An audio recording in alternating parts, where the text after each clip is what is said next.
Let's continue talking about arrays. We have several functions in JavaScript which we can use with arrays. Those functions are built-in and they are called as array methods. These methods make arrays more powerful and useful things in JavaScript. Before we actually demonstrate them, I would like to show you how we can change values dynamically in array. Let's create variable colors and insert here some colors: white, black, and red. Generally, we can change any of the values inside array. For example, if we want to change the value of the second item, which is black, we can simply access on that item and assign new value with equals operator. Write colors and indicate the index number 1 and write here the value as green. Let's log colors in console. And you see that black is removed and it's replaced with green. Alright, let's talk about methods and demonstrate how some of them work. Suppose that we want to add item to array. In this case, we can use method which is called push. It's very frequently used in JavaScript. This method adds a new element at the end of an array. So write colors.push and as an argument place here the color blue. Reload, and you see that blue color is added at the end of the array. And the length of the array has increased and became 4. Okay, as we said, push method adds the element at the end of the array, and in order to remove element from the end, we need to use another method which is called pop. So write colors.pop. Because of that, methods are functions. We always need to use parentheses with them. Reload, and you see that blue has removed. So push method has added the item and pop method has removed it. Both happened at the end of the array. Alright, if we need to remove or add the items at the beginning of the array, there are two methods for doing that, which are shift and unshift. Write colors.shift,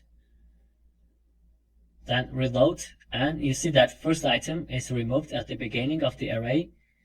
Now let's add item. For that, use unshift method. Write colors.unshift, and as an argument, let's insert here the color purple. Reload, and you see that we have purple at the beginning of the array. Alright, the next and last method that we are going to demonstrate is indexOf. It's very useful and also it's frequently used. This method searches the array for the specified item and returns its position. So if we want to get the index number of red color in the array, we need to write colors.indexOf, and as an argument, let's write here red color.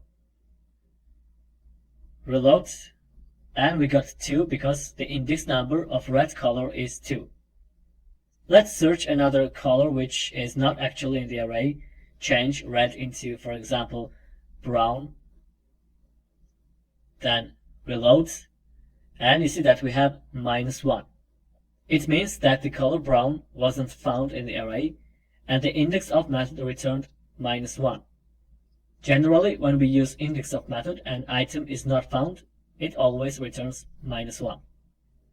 Alright, let's demonstrate how indexOf method is used with a little example. I'm going to use here if statement and check if the array includes blue color. Write the condition colors.indexOf, then insert here blue color, triple equals to -1. So if this condition is true, then it means that blue color doesn't exist in the array. And then I'm going to add the measured color using push method. So write colors.push and insert here blue. Then display colors in console. Write console.log colors. Reload, and you see that blue color is added to the array because the condition in the if statement was true. This little example shows the usefulness of the index of method. Okay, it was array methods. There are lots of useful and helpful methods regarding arrays which you will meet throughout the course. Alright, let's move on.